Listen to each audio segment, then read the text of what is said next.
Hey guys, it's your Peacekeeper, and today we're going to dive into a super heavy discussion on the shell arcs of US ships, in particular the Tier 8 through Tier 10 US Navy battleships and the Tier 9 and 10 cruisers. Many players have expressed their frustration in the comments of videos out on the forums in-game at these ships for having such super lofty shells that are difficult to hit with at long ranges because enemies have such a huge amount of time to maneuver to avoid them. Why is this, they are left asking out loud? To understand this, we must talk first about how the game renders shell trajectories. The shell trajectories in-game match the real-world shell trajectories of the respective guns at the respective range. So the Iowa, for example, the shells fired from Iowa at, let's say, a ship at 15 kilometers, are going to fall at the same angle as they would in real life. At least that's what wargaming says is going to happen. So why does Iowa have such bad shell trajectories then? Well, the reason for this is actually quite simple to explain. If we compare the shell weights of various 16-inch guns used during World War II, you'll see that the US Navy's 16-inch shells fired from the North Carolina class, South Dakota class, Iowa class, and Montana class ships all weigh roughly 450 pounds heavier than those fired by other nations and, of course, by the Colorado-class battleship. Those other shells weigh about 2250. The Tier 8 through Tier 10 battleships fire a 2,700-pound shell called the Mark 8 Super Heavy Armor-Piercing Capped Shell, as the shell is called. It was developed in the mid to late 1930s to increase the effectiveness of shell fire at longer ranges. You see, a heavier shell launched at lower velocities will fall at a steeper angle at a given range compared to a lighter shell that's launched faster. This meant that at longer ranges, the shells were more likely to hit the weaker deck armor of a ship rather than the belt armor, and it would hit at angles where it was likely to penetrate through it.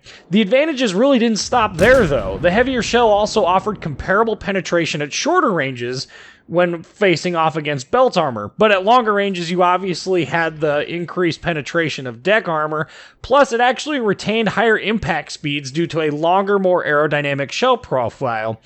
This meant that there was no real range penalty for firing the heavier shell, as one would expect, and when the shell got there, it tended to penetrate that armor better than the lighter shells. So how did the US come up with this idea? Well, the history to this is a little muddy at best, and sources of information are scarce, but prior to World War I, many navies experimented with heavy shells, but they ran into many problems. The navies that primarily experimented with this at the outset were the Imperial Russian Navy and the Italian Navy and the Austro-Hungarian Navy. The US Navy, British Navy, the Royal Navy, and the Kaiserliche Marine, aka the German Navy, they kept to lighter weight shells because they were far easier to manufacture consistently. The problem that many of these nations ran into that caused them to abandon the idea with the heavyweight shells was that really there was no way to make that consistent. The ammunition wasn't really consistent in that weight range. And what I mean by that is that prior to the turn of the 20th century, there wasn't a real effective way to produce a strong shell body. And this led to a number of problems ranging from poor penetration to shattering of shells or shells that just bounce off the armor altogether.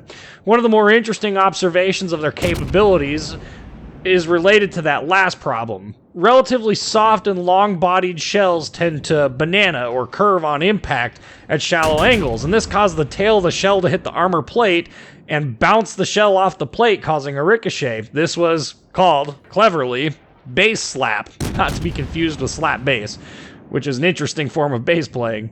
And it is the most cited reason why heavy shell development stopped until the US Navy revived it in the mid-1930s. Of course, there are other issues surrounding heavier shells. The heavier shells required heavier shell hoists and shell handling equipment, which added to the displacement of the ships. These shells also add relatively small bursting charges, which is the charge that detonates the shell and causes them to explode. The shells themselves were heavier, so meeting displacement limits by naval treaties meant fewer rounds on board, even though there was space available for more. And the final two nails in the coffin of the super heavy shell was the limitation of fire control systems that forced close range engagements where the weight of the shell did not provide any tangible benefit over a lighter shell. and that those higher trajectories meant that you're actually less likely to hit the target due to what's called danger space. Danger space is best explained while looking at what a shell would see during the last few seconds of its flights. So imagine with me for a minute what a shell looks like in that last couple minutes of flight. A shell traveling at a flatter trajectory is actually more likely to hit because there's more surface area of the ship that the shell can actually hit. As you start to add a steeper angle of fall to that, you actually get less ship to see. Now, the advantage to that is it sees more deck than it sees belt armor, and, well, that was kind of what we were going for when we started building these heavier and heavier and heavier shells in the late 1930s. Flatter trajectories, though, definitely presented a much better advantage with the more primitive fire control setups because it required less calculations to get an accurate fire solution. So what caused the change then? Well, in the early 1900s, the US developed a method of hardening steel called sheath hardening, which allowed for far more consistent shell body stiffness and removed that base slap problem. In 1908 and again in 1916, there were actually shell tests that showed that an 8-inch shell using the newer hardening techniques produced shells with superior shallow angle impact performance.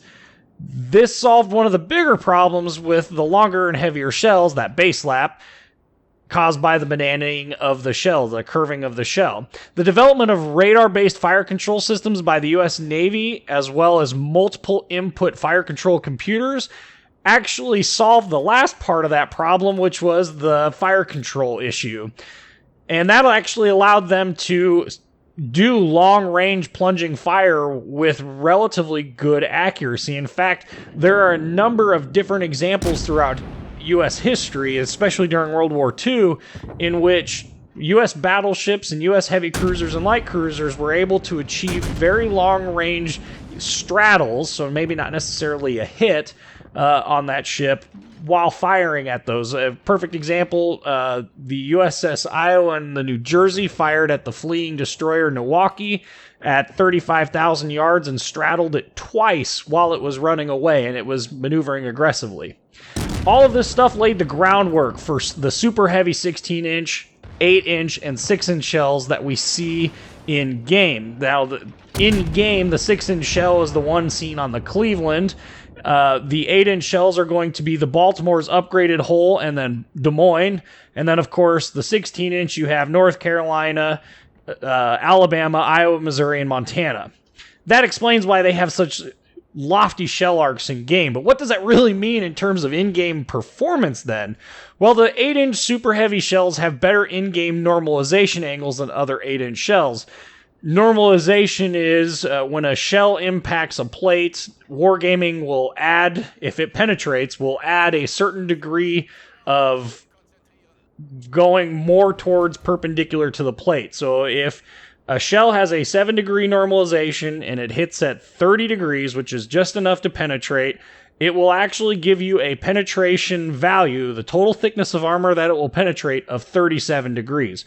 So that's not the actual numbers for the 8-inch shells. I don't remember what it is off the top of my head, but basically what it amounts to is that the 8-inch shells actually will penetrate at much thicker armor plates than comparable 8-inch shells at that, at its tier.